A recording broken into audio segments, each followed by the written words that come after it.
Hi friends, నా పేరు Surendra. Welcome back to my channel. ఇది నబీల్ ఏవి ఫాలోడ్ బై కొన్ని ముచ్చట్లు జరిగినాయి, అర్ధరాత్రి ముచ్చట్లు. ఇప్పుడు ఈ వీడియో చేసేటప్పటికి ఇంకా వాళ్ళు ఆడుకుంటా ఉన్నారు బాల్ గేమ్స్. సో అసలు నబీల్ ఏవి ఏంటి, దాని తర్వాత ఏం జరిగిందో మాట్లాడుకుందాం. దానికంటే ముందు ప్రేరణ ఏవి కూడా అయిపోయింది, కాకపోతే అది నేను మిస్ అయ్యాను అనమాట. నేను ఎపిసోడ్ చూసి కొంచెం డిన్నర్ చేసి అయిపోయేసరికి ఏంటంటే నబీల్ ఏవి స్టార్ట్ అయింది. సో ప్రేరణ ఏవి ఏం జరిగింది ఏంటి అనేది రేపు కవర్ చేస్తా. నేను నబీల్ ఏవి చూశాను కాబట్టి నబీల్ ఏవి ఫాలోడ్ బై ముచ్చట్లు ఏం జరిగినాయో మాట్లాడుకుందాం. సో దాని తర్వాత గాసిప్స్ గర్ల్స్ అని ఎందుకు అన్నాడు గౌతమ్ ఆ ప్రేరణ అని, అది మాట్లాడుకుందాం. రైట్, వీడియోస్ కానీ నచ్చుతుంటే లైక్ చేయండి, కొత్తగా ఎవరైనా చూస్తుంటే ప్లీజ్ డూ సబ్స్క్రైబ్. రేపు ముగ్గురి వేసేటట్టున్నాడు, ఎందుకంటే రేపు వచ్చిన ప్రోమోలో ముగ్గురి ఉన్నాయి, నిఖిల్వి అండ్ దెన్ ప్రేరణది అండ్ దెన్ నబీల్ది. సో ఇంకోటి ఏంటంటే వీళ్ళిద్దరి ఫస్ట్ వేసి కొంచెం మిగిలిన వాళ్ళకి అన్యాయం జరిగిందని మనం మాట్లాడుకున్నాం కదా, దానికి రిప్లైగా చాలా కామెంట్స్ వచ్చినాయి. ఆలోచిస్తే అది కూడా కరెక్టే అనిపించింది నాకు. ఏంటంటే ఓటప్పీల్లో మరి వాళ్ళందరూ చేసుకొని అసలు అట్లీస్ట్ వీళ్ళకి ఛాన్స్ కూడా రాలేదు కదా. రాయల్స్ టీం వాళ్ళకి, రాయల్స్ టీంలో ఎవరికి రాలేదు ఓటప్పీల్ ఛాన్స్, మీకు గుర్తుంది కదా. సో అదొకటి. మోర్ ఓవర్ గౌతమ్ సంబంధించిన ఓ చాలా వరకు క్లబ్ చేసేస్తాడు, ఏది ప్రోమోస్లో కూడా సింగిల్ గీయకుండా ఇది వరకు జరిగినాయి. సో అలాంటప్పుడు పెద్ద తప్పేం కాదు అది.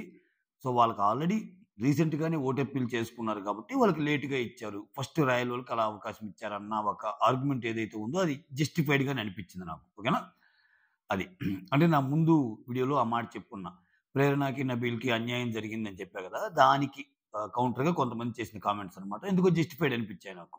మరి ఓటప్పీల్ ఆల్రెడీ వాళ్ళు ఓటప్పీల్ చేసుకున్నారు చాలా చక్కగా, వీళ్ళకి రాలేదుగా రాయల్స్లో అవినాష్కి కానీ గౌతమ్కి కానీ, అది అట్లా సమన్యాయం చేశాడేమో బిగ్ బాస్ అనిపించింది.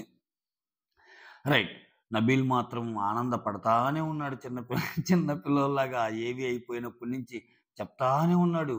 నిఖిల్ దగ్గరికి పోయి చెప్తాడు, ప్రేరణ దగ్గరికి పోయి చెప్తాడు. ప్రేరణ దగ్గరికి పోయి చెప్పేటప్పుడే నువ్వు వింటున్నావా అంటే, రే వింటున్నారా అంటే నువ్వు వింటం లేదు అన్నట్టు అంటాడు. నిఖిలేమో ఆయన చెప్తా ఉంటే అలా కూర్చొని వింటా ఉంటాడు. అదిరా ఇదిరా అలా అన్నాడు ఇలా చెప్తా పాపం నబీల్ చాలా అంటే చిన్న చిన్న వాటికి కూడా చాలా ఆనందపడే ఒక మెంటాలిటీ అనిపిస్తుంది నాకు. ఎందుకంటే ఏజ్ తక్కువ కాబట్టి. సో తన ఏజ్ గురించి కూడా మాట్లాడతాడు ఇప్పుడు ఏవిలో, అవి ఆ కబుర్లు ఏంటో మాట్లాడుకున్నాం. ఏజ్తో సంబంధం లేకుండా నువ్వు చాలా పరిణితి చెందిన నిర్ణయాలు కూడా తీసుకున్నావు అంటాడు Bigg Boss. Right, so Nabeel లోపలికి వస్తాడు, కొంచెం టైం ఇవ్వండి బిగ్ బాస్ అని ఫొటోస్ అన్నీ చూసుకున్నాక అక్కడ నిలబడతాడు. ఇంకా బిగ్ బాస్ నబీల్ గురించి ఏం చెప్తా అంటే, లైక్ షేర్ సబ్స్క్రైబ్ అనే మాటల నుంచి లైట్స్ కెమెరా యాక్షన్ దాకా వెళ్ళాలని నువ్వు వచ్చావు. సో ఆ వచ్చిన జర్నీలో సూపర్గా ఆడుతున్నావు అన్నట్టు చెప్పి, వరంగల్ కా షేర్గా ఇప్పుడు నువ్వు అందరికీ సుపరిచితం. తర్వాత నామినేషన్స్లో ఫైర్, టాస్కుల్లో పట్టుదల నీకున్న లక్షణాలు. తర్వాత వయసు ఇంట్లో అందరికన్నా తక్కువ ఉన్నా కానీ అది ఏ విషయంలో కూడా మిమ్మల్ని తగ్గించలేదు. సో నీకు వయసు తక్కువ ఉన్నా కానీ మిగిలిన ఏ విషయంలో మిమ్మల్ని అది తగ్గించలేదు, అది అసలు కారణమే అవ్వలేదు వయసు అని చెప్పడం.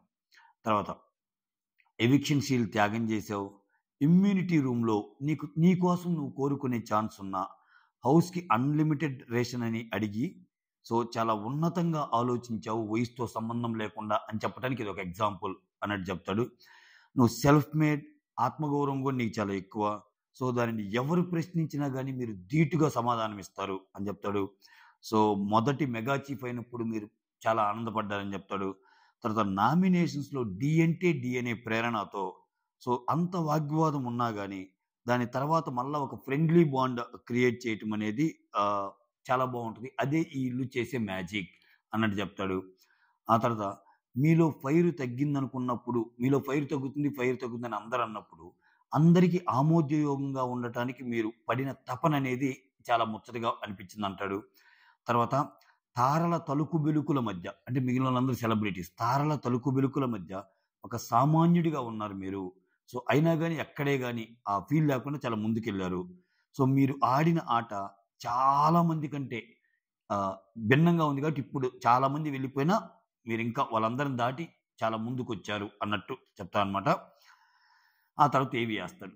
ఏవిలో మోస్ట్ ఆఫ్ ది ఏవి వచ్చి కొంచెం ఫన్నీ వే, ఎంటర్టైన్మెంట్ వేలో ఉంది. నాకు నిజంగా అవన్నీ రీకలెక్ట్ చేసుకుంటుంటే నబీలు ఒక సినిమాని 2 పార్ట్స్ కింద డివైడ్ చేస్తే వైల్డ్ కార్డ్స్ రాకముందు వచ్చాక వైల్డ్ కార్డ్స్ ముందు ఎంత ఫన్ చేశాడు అసలు.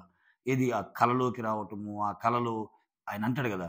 అరే అదే కలలో సౌదీ ఎళ్లి నేను ఆహ్, కబాబ్స్ తింటుంటే అప్పుడే నిఖిలొచ్చాడు అని జెప్పి చెప్తాడు గదా! అవన్నీ సూపర్ అనిపించినాయి అసల. సో, అది అది మిస్ అయింది. అది మిస్ అయింది. ఆ తర్వాత ఆ 'నేవీలో' మొత్తం కామెడీ ఎక్కువ చూపిస్తాడు. ఆ తర్వాత ఎక్కువ 'సీతని', 'మణికంఠని', 'ఆదిత్యని' ఎక్కువ తలుచుకుంటాడు. ఆ 'నేవీలో' ఒకటి 2 సార్లు 'పృథ్వీని' గూడా అంటాడు. 'ఐ మిస్ యూ పృథ్వీ' అని.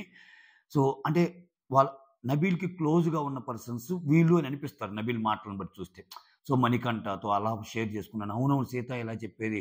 అవునవును ఆదిత్య మొన్న నాకసలు ఇంట్లో ఏం పరిచయం లేకుండా ఫస్ట్ వీక్ ఇంతమంది సెలబ్రిటీస్ మధ్య నేను ఎలా ఉండాలా అని ఆలోచించే టైంలో వచ్చి, నువ్వు చాలా బాగా ఆడుతున్నావు. డోంట్ వరీ" అని చాలా మాటలు చెప్పాడంట. అవన్నీ రీకాల్ చేసుకుంటాడు.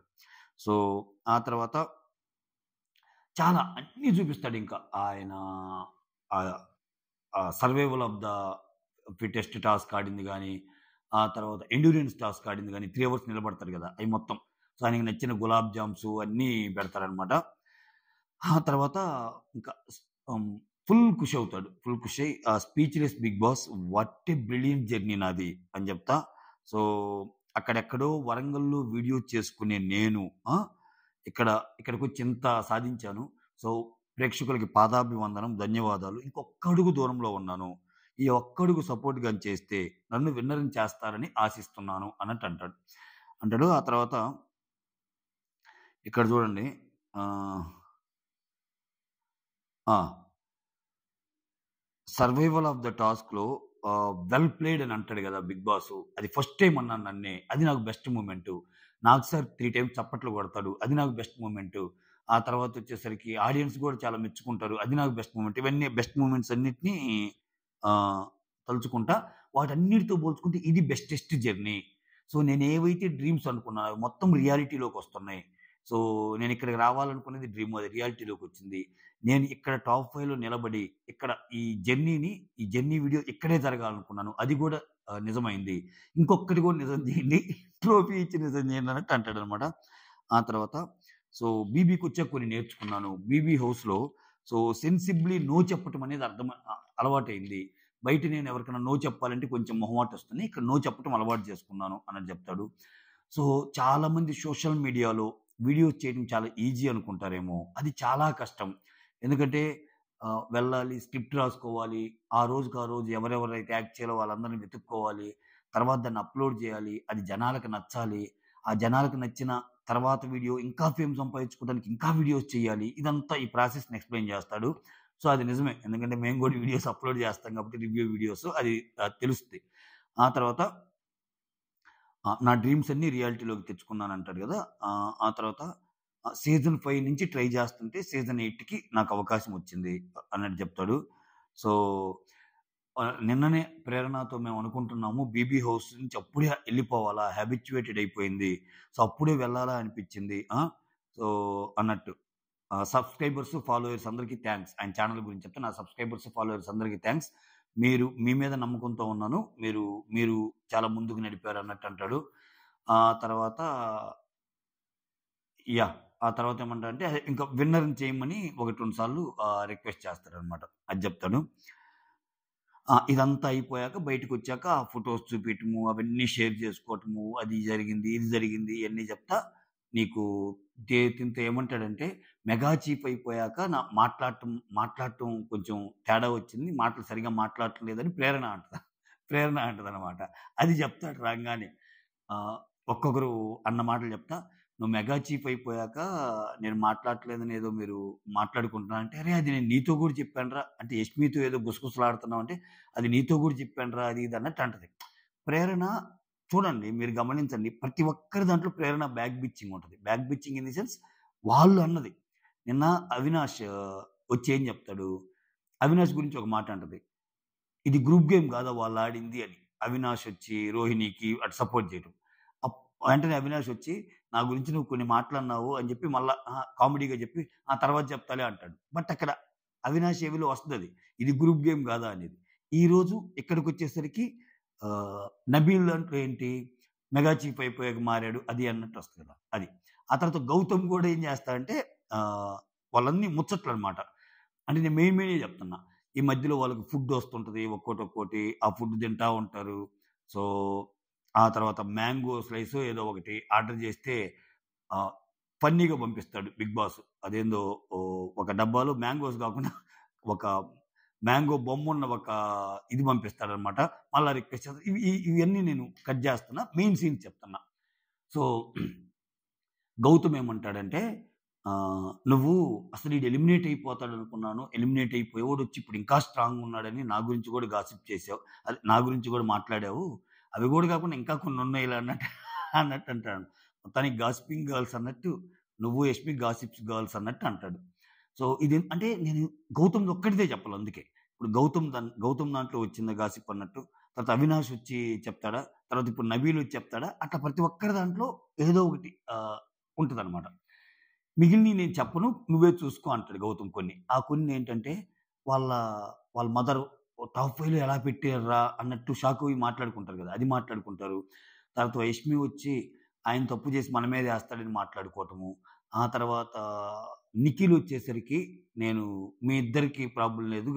అంటే మీరిద్దరు ఆడుకోండి. బట్ అతన్ని తీసేద్దాం. గౌతమ్‌ని తీసేద్దాం రెడ్ టీమ్ నుంచి అని అంటము. ఇవన్నీ చూపిస్తారు గదా!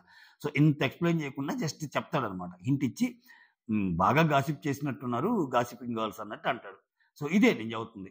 సో, ఇండివిడ్యుయల్‌గా ఉండటం వల్ల ఏందంటే, అక్కడ ఎవరిని గాసిప్ చేయడం, ఎవరితో మాట్లాడకపోవటం వల్ల వేరే వాళ్ళ ఏవీల్లో గౌతమ్ గురించి బ్యాడ్‌గా గాని, గౌతమ్ గురించి చెప్పినట్టు గాని ఉండదు. ఇక్కడ ఈరోజు గౌతమ్ గురించి తప్పుపట్టడానికి ఏ విషయంలో తప్పుపడుతున్నారు? ఆయన కెమెరాలతో మాట్లాడుతున్నాడు అన్నట్టు ఉంటది గానీ, ఆయన గేమ్ పరంగా తప్పుపట్టలేకపోతున్నారు. ఆయన బిహేవియర్‌ని తప్పుపట్టలేకపోతున్నారు. ఆయన ఒక మాట అన్నా వెంటనే సారీ జెప్పాడు. అది అది ఒప్పుకుంటున్నాడు. దాన్ని మసిబూసి మారేడికాయ చేసి నేను అనలేదని గాని ఏం చేయటంలా. అవి అక్కడే తప్పని ఒప్పుకుంటున్నాడు. సో, ఇక్కడ పాయింట్స్ లేక అడిషనల్ పాయింట్స్ తెచ్చి ఆయన్ని మాట్లాడుకుంటున్నారనమాట. సో, అక్కడే గేమ్ అర్థమైపోతుంది గదా! రైట్. ఇది.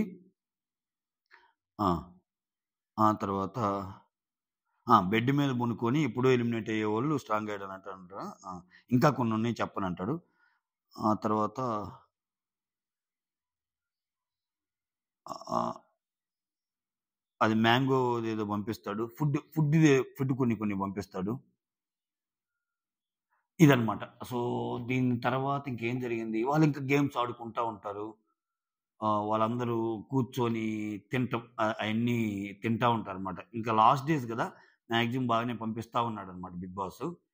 సో, అది మ్యాటర్ అంతే. So, that's all. Thank you so much. Signing off me Surendra.